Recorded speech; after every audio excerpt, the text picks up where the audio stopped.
Tolong untuk tidak menyebutkan nama dan identitas dalam percakapan ini karena percakapan ini akan saya naikkan dalam konten YouTube. Gimana, Mbak? Iya, terima kasih.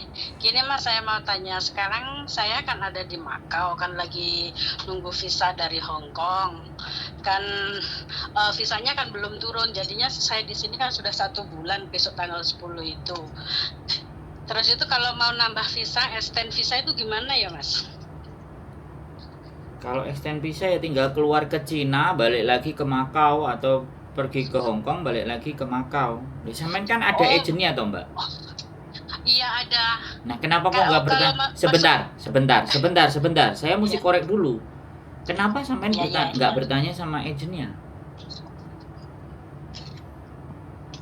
Ya kan agent saya kan aku tanya gini kan, oh nggak apa-apa Mas, walaupun nggak keluar, nanti kamu kan nggak ke situ lagi gitu. Loh, nggak apa-apa kalau kamu nggak keluar. Berarti overstay dong. Iya, makanya aku kan tanya-tanya, aku kan takut toh di sini, jadi aku takut, jadi aku tanya Mas Andrew gimana gitu. Agentnya sama nih gemblong kok, sumpah. Goblok. Yakin jawabannya kayak gitu? Jangan sampean bikin fitnah lo ya. Jangan fitnah lo ya. Enggak tuh Mas. Anak-anak ini senengannya kadang-kadang ngadu domba, fitnah.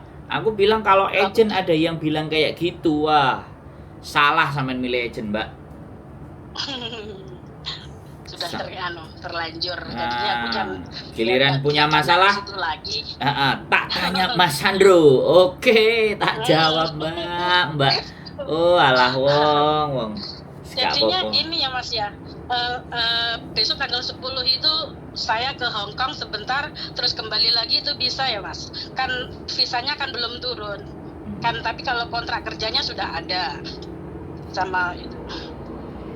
Gini Mbak, kalau saya ngomongnya, ya sampean boleh keluar Cina, masuk lagi ke Makau, sampean boleh ke Hong Kong, masuk lagi ke Makau boleh. Tetapi untuk bisa dan tidaknya tergantung dari staf imigrasi dari kedua wilayah tersebut. Nah, aku ngomongnya gitu. Kan aku begitu ngomong iyo, ternyata sampean nggak diterima neh nang Makau, dibalik neh nang Hong Kong. Wah, masalah. Makanya ini yang makanya aku jangan dipotong omongan saya. Saya kalau dipotong omongannya langsung ngegaspol ya, karena sampean bertanya ya. Aku ngasih pemahaman buat sampean. Jadi kembali lagi aku bilang bahwa pada saat hal-hal yang semacam ini, agent itu harus memikirkan. Karena sampean berproses dengan agent tersebut gitu. Nah, kalau saya tidak jadi agent sampean, saya hanya akan menyarankan silahkan keluar ke Cina, balik lagi ke Makau. Silahkan keluar ke Hong Kong, balik lagi ke Makau. Tetapi jawaban bisa atau tidaknya tidak pada saya jawabannya. Ya silahkan sampean coba.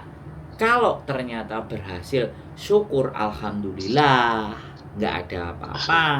Tapi kalau tidak berhasil, sayanya jangan disalahkan. Salahkan agentnya yang nyuruh atau yang sampean sendiri menginginkan ke Makau nggak pulang ke Indonesia.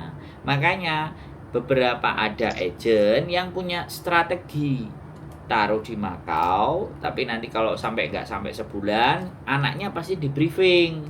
Nanti begini, nggak kayak sampean. Ini kalau kayak sampean ini jelas, aku nggak ngerti sampean sing salah milih agent, apa memang agentnya iku sing petuk, gak tanggung jawab karo sampean. Aku nggak ngerti antara sampean sama agent ada bagaimana. Jelas dong, boleh kan saya ngomong kayak gitu? Iya boleh. Gitu kalau dari saya begitu Mbak Wes, apalagi kira-kira yang mau ditanyakan, tak jawab ayo diskusi. Cuma itu aja yang bikin aku berapa hari gak bisa tidur kan itu.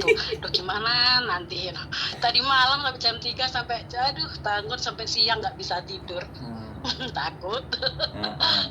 Gak apa-apa. Lagian kalau sampai suatu saat sampai yang kena masalah dan yang dideportasi, yang trouble juga agent, nggak apa-apa. Jadi sampean sebenarnya menurut saya nggak perlu takut. Ya udah ikuti aja, keluar ke Cina atau balik ke Hong Kong, balik lagi ke Makau, udah gitu aja. Kalau memang nggak bisa, nanti juga nggak turun kan dia yang susah. Sampean sudah keluar uang sampean di Makau, tapi saya nggak tahu. Ya, saya nggak tahu sampean sudah bayar ke agent atau nanti sampean dipotong berapa sama agent, saya nggak tahu. Karena itu bayar sendiri nah, di sini. kalau bayar sendiri sampean yang rugi, agent juga rugi. Karena memang prediksi seperti itu. Kalau saya anak-anak break intermediate tak suruh pulang Indonesia. Seperti itu, tapi nggak apa-apa ya. Sampean sudah ngerti kan jawabannya, dan sampean harus bagaimana kan sudah tahu toh? Sudah tahu. Kalau Terima sudah kasih ya Mas. nggak apa-apa. Yang penting sehat selalu ya. Besok-besok milih agent sing rodok genah ya Mbak. Jangan agent sing ya udah nggak apa-apa, kamu di situ aja, ntar kan lagi gak balik lagi kan aku pedok. Iya overstay lo overstay itu bahaya. Susah, repot, mau penjara dhisik di Makau, susah itu Mbak, oke? Iya, takutnya nanti masuk penjara, dipulangin nggak bisa keluar, nggak bisa pergi ke Hongkong, pusing aku. Nah, kalau kayak gitu nggak apa-apa, masuk penjara terus sampean bisa keluar terus didenda, keluarnya sampean jauh lebih banyak duitnya. Agentnya sampean guyang-guyu, sampean ngetokno duit akeh sing rugi panggah sampean. Begitu ceritanya Mbak. Oke? Oke, makasih ya. Ya. Sehat selalu Mbak ya. Amin. Mas Andri juga begitu, sukses selalu. Siap, mudah-mudahan balik lagi ke Hongkong. Waalaikumsalam warahmatullahi wabarakatuh.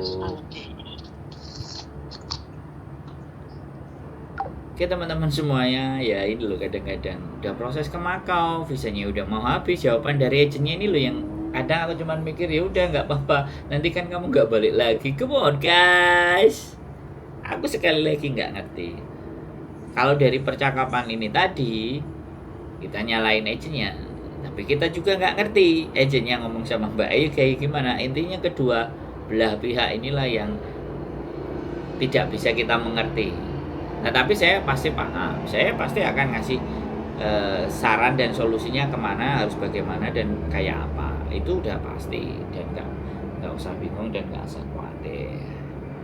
Jadi kayak gitu ya teman-teman. Sekali lagi buat teman-teman semuanya, bahwa proses intermediate atau break ditaruh di Makau dan semuanya, kalau terjadi apa-apa itu komunikasinya harus dengan agent.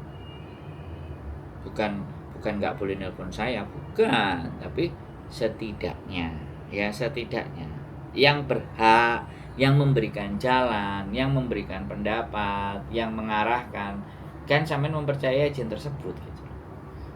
Bagaimana solusinya dia, seperti apa solusinya dia. Kalau dia tidak mampu dan tidak bisa memberikan solusi, hati-hati milih agent ya teman-teman. Sekali lagi ya, banyak agent di Hongkong ya, tapi jangan sampai kita salah pilih.